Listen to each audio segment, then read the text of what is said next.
PTI के आज़ाद हमाया याफ्ता जो आज़ाद उम्मीदवार थे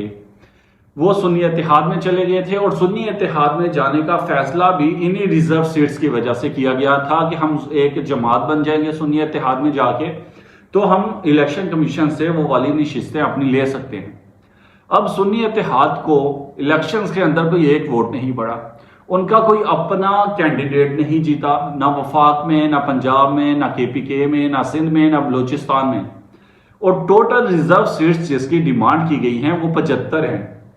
तो अब यह कैसे मुमकिन है कि एक ऐसी जमात जो पहली बार इलेक्शन में हिस्सा ले रही है, जिसने कोई एक सीट नहीं जीती, जो ना हमारे पार्लियामेंट का हिस्सा है ना हमारे सेनेट का हिस्सा है, और उसको उठा के 75 रिजर्व सीट्स दे दी जाए। ये आइन में भी नहीं है और ये कानून में भी नहीं है। और ये बात पीटीआई के जो वकला है, ये उनकी वकला की टीम है, वो बहुत अच्छे से जानते हैं। लेकिन इस फैसले पे अगर पॉइंट स्कोरिंग करनी हो, पॉलिटिक्स करनी हो, तो ये बहुत अच्छा पॉइंट है कि ये देखें हमारे साथ एक जुल्म हो गया, हमें कोई सीट नहीं दी गई। सीट्स मिलती हैं जिसकी अपेयरेंस हो, जिसका पहले से कोई इलेक्शन का हिस्सा हो, जो कोई सीट जीते। अब आप कैसे मुमकिन है कि एक जमात जिसका कोई नुमाइंदा नहीं,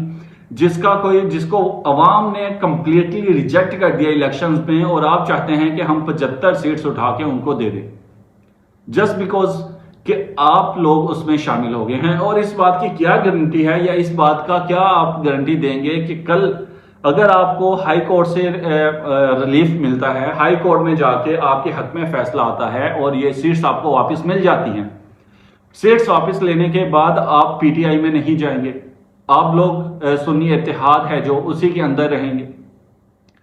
इसका मतलब है कि आप पार्लियामेंट का इस्तेमाल या इलेक्शन कमीशन का इस्तेमाल या अदालतों का इस्तेमाल अपने हक के लिए या अपने फायदे के लिए चाह रहे हैं कि इधर आपको जैसे ही मिलेंगी सीट्स मिलेंगी, आप सब लोग वापस उठ के आ जाएंगे पीटीआई में, और वो जो 75 मखसूस नशिस्तें हैं वो पीटीआई को मिल जाएंगी। सिर्फ सियासत चमकाने के लिए ये सारा ड्रामा किया जा रहा है, वरना अदरवाइज हर जो वकील है पीटीआई का, जो उनकी वकला की टीम है, वो बहुत अच्छे से जानती है कि आईनी तौर पे ये सीट्स के हकदार नहीं है और ना ही इन्हें मिलनी चाहिए।